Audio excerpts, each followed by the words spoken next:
영덕과 울진군은 태풍 피해 한 달여 만에 수습을 웬만큼 마무리하고 본격적인 수해 예방 작업에 착수했습니다. 사유재산에 대한 보상 절차도 곧 이어질 전망입니다. 정필문 기자의 보도입니다. 지난해 이어 2년째 가을 태풍의 피해를 본 영덕군은 수해 예방에 사활을 걸었습니다. 수해 복구 조기 추진 TF팀을 구성해 본격적인 설계 작업 준비를 마쳤다는 것이 영덕군의 설명. 지난해 콩레이 피해 이후 수립했던 배수 펌프장 추가 설치 등의 계획에다 이번에 피해가 컸던 영해면 등 북부 지역에도 수해 대책을 세우기로 했습니다.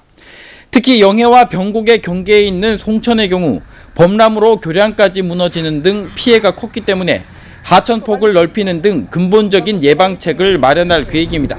지방하천 같은 경우에는 앞으로 개선 복구를 할 겁니다.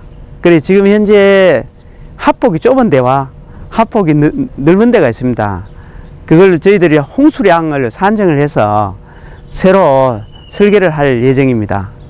또 강구 지역 상습 침수 요인이 되고 있는 화전천의 유속을 완화하고 범람 위험이 닥치면 해상으로 물을 빼내기 위해 800m가량의 대형 터널도 만들기로 했습니다. 거의 60년 만에 물난리에 산골 마을 구석구석이 초토화된 울진군도 항구 복구와 예방에 착수했습니다. 재복구 추진단을 구성해 복구를 위한 설계 용역을 우선적으로 발주하고 배수 펌프장 용량 확대와 하천 범람 대책 수립에 나섰습니다. 한편으로 울진은 인명피해가 유독 컸던 만큼 주민들의 긴급대피 매뉴얼부터 정비해야 한다는 지적도 나오고 있습니다. 많은 국민들의 신속한 대응과 안전을 위하여 재난대비 매뉴얼을 재정비하여서 문자 발송, 긴급 재난방송, 사이렌 등으로 위기상을 실시간 알려 경각심을 일깨우는.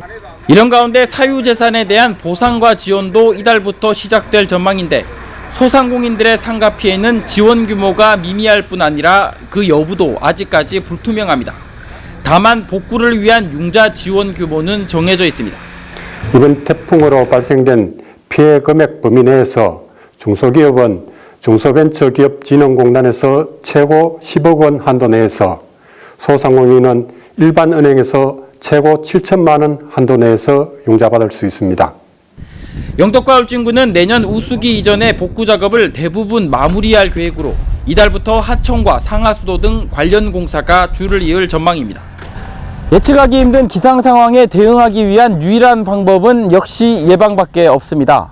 피해를 조금이라도 줄이기 위한 중장기적이고 현장 특성에 맞는 주도 면밀한 대책을 하나하나 세워나가야 할 때입니다. HCN 뉴스 정필문입니다.